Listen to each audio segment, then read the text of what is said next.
pandemic was taking a toll on student athletes in a variety of ways, specifically emotionally.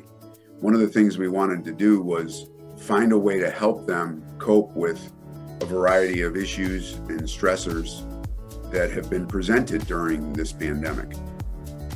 We were happy to be able to move it in a position that took it through the entire semester, the second semester of this year, because that indicated an opportunity to realize this was an ongoing issue that wasn't going to be solved over one webinar or in one conversation.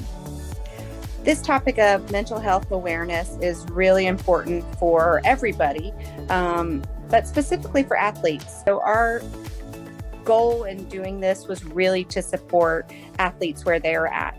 And so what the NCAA did was they asked athletes, what do you need? And they mentioned these various topics. So these are really things that are important to them. And so that's why we decided to speak on these.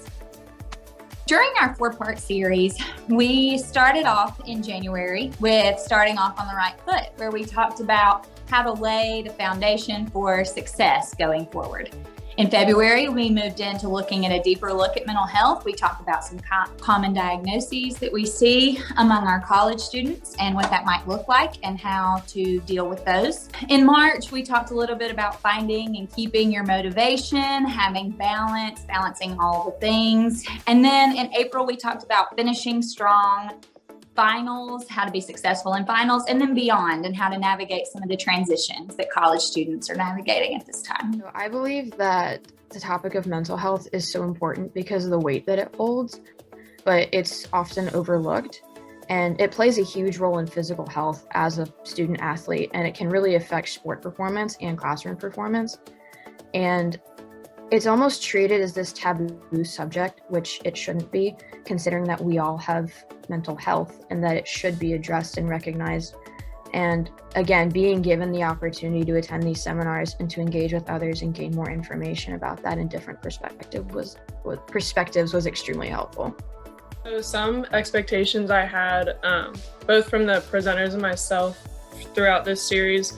At first, I thought I was just gonna go and take notes, represent my school, and just bring it back and relay the information. But what it ended up being was a super informative environment where we could have group discussions. And I found that I was definitely was still relaying the information, but I used it a lot for myself, and I really think it helped me.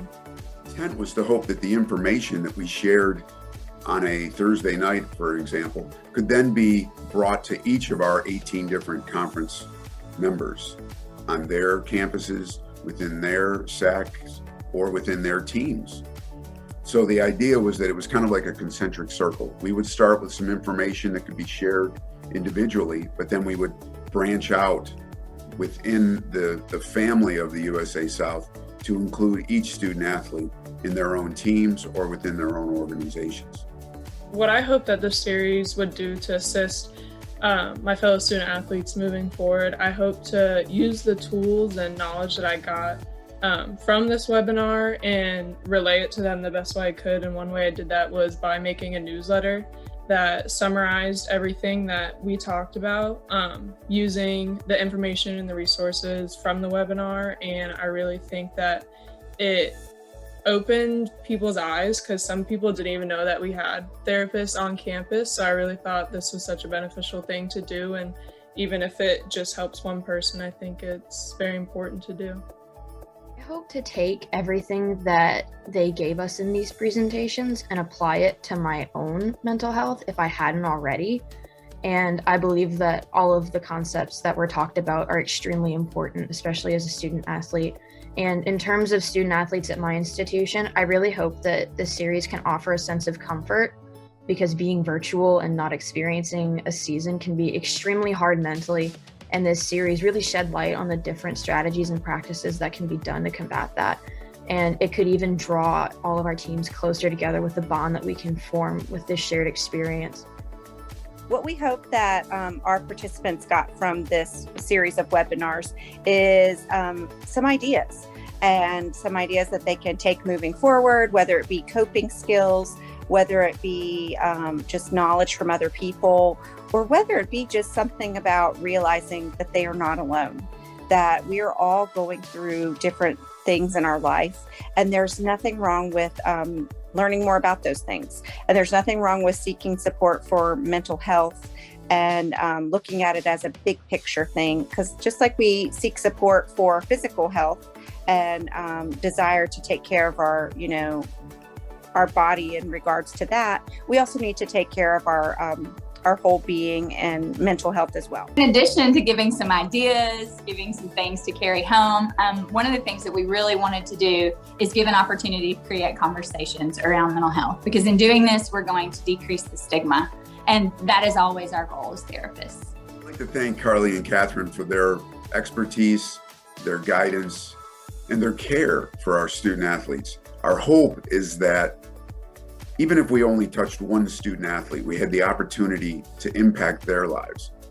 Obviously, we'd hope that there could be more and more that were impacted, but at the very least, it's information that could not only help them now in this situation, but then potentially in future challenging situations that may occur in their lives. So it's something for now, but also we hope that it was a seed that could be planted to help them down the road.